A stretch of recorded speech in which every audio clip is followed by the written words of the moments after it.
Hello friends, welcome back to English Yatra. Let's learn another useful English idiom that professionals use all the time. Today's idiom is hit the ground running. Hit the ground running means to start a new job or task with energy and without wasting any time. Now let's see three practical examples. Example 1. Our new manager hit the ground running on his first day. This means he started working effectively right away. Example 2.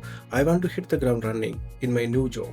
This means I want to perform well from the very beginning. Example 3. We need to hit the ground running if we want to finish the project on time. This means we need to start working immediately and efficiently. So today's idiom is hit the ground running, meaning to start something quickly, confidently, and successfully. This idiom is commonly used in workplaces, interviews, business meetings, and everyday conversations. Now it's your turn. Please try to make one sentence using hit the ground running and write in the comments. This is English Yatra. Read, speak, and grow. Thank you.